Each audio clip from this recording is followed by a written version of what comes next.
রাতের রান্না দুপুরে করে রেখে আমার কোনোই লাভ হলো না। সেই বিকেল থেকে মেয়ের বায়না, দুপুরের কোনো রান্না সে রাতে নাকি খাবে না।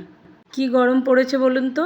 এই গরমে ভাবলাম দুপুরে একটু বেশি করে রান্না করে রাতের জন্য তুলে রাখি, কিন্তু যেহেতু ওতে মাছ ছিল তাই মেয়ে কিছুই খাবে না। বিকেল থেকে ঘ্যান ঘ্যান শুরু হয়েছে। কেমন আছেন বন্ধুরা? কাকুলির সংসারের আরও একটি ব্লগে আমি আপনাদের সবাইকে স্বাগত জানাচ্ছি। চলুন চলে যাই কাকুলির রান্নাঘরে আর দেখে নিই আজ কী রান্না হচ্ছে। দুপুরের রান্নাটা আজ আমি আপনাদের আর দেখাবো না, একবারে রাতের রান্নাটা দেখাচ্ছি। তো সকালের সব কাজকর্ম করে ব্রেকফাস্টটা সেরে নিয়েছিলাম। রুটি আর একটু ছোলার ডাল করেছিলাম, তার সঙ্গে একটু শশা কেটে নিয়েছিলাম, ওদেরকে দিয়ে আমিও খেয়ে নিয়েছিলাম। নিয়ে দুপুরে রান্না করেছিলাম, বোয়াল মাছের একটা রেসিপি করেছিলাম আর চিংড়ি মাছ দিয়ে আর একটা রেসিপি করেছিলাম। একটু বেশি করেই করেছিলাম যাতে রাতে রান্না না করতে হয়। তো দুপুরে খাওয়া দাওয়া কমপ্লিট করে একটু রেস্ট নিয়ে বিকেলবেলা ঘুম থেকে উঠেছি। উঠে আমি 1 কাপ চা করে নিয়ে সিঁড়ির উপরে বসি আমি সবসময়।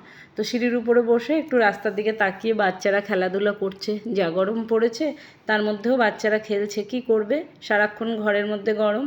তো সেসবই দেখছিলাম আর চা খাচ্ছিলাম। হঠাৎ মেয়ের বায়না, মা আমি কিন্তু রাতে ওই সব তরকারি খাবো না।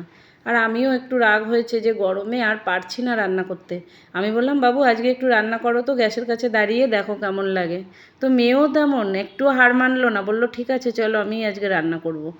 তো ফ্রিজে একটু ছানা ছিল, আমি তো সবসময় ছানা কেটে রেখে দিই।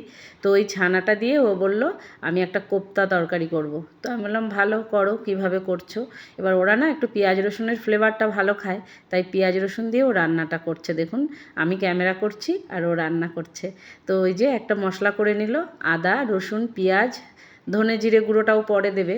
আর তার আগে ছানাটা একটু পেঁয়াজ আর নুন হলুদ কাঁচা লঙ্কা আর গুঁড়ো লঙ্কা দিয়ে একটা ভালো করে মাখিয়ে ডো তৈরি করে নিয়ে কোপ্তা আকারে সব ভেজে তুলে নিয়েছে।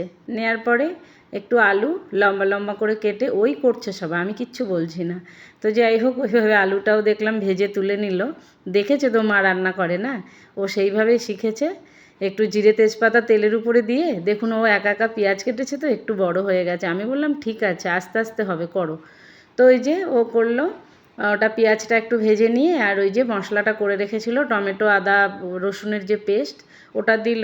তারপরে একটু জিরের গুঁড়ো দিল আর একটু শুকনো লঙ্কার গুঁড়ো দিল, দিয়ে ভালো করে মশলাটা নেড়ে চেড়ে আমি বললাম বাবু যখন তেলটা ছেড়ে দেবে তখন তুমি জল দেবে। তো এখন আলুটা দিয়ে দিতে বললাম, তো আলুটাও দিয়ে দিল, দিয়ে ভালো করে নেড়ে চেড়ে ও পারছে, ছোটো মানুষ যেমন, আমিও একটু দাঁড়িয়ে দাঁড়িয়ে বলে বলে দিচ্ছিলাম, কিন্তু বেশিটা ওই করেছে।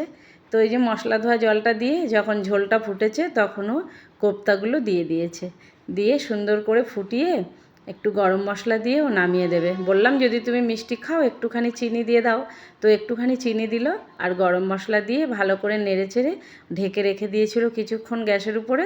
তারপরে এই যে নামিয়ে নিয়েছে, দেখুন কালারটা কি সুন্দর এসছে না, খেতেও কিন্তু দারুণ হয়েছিল।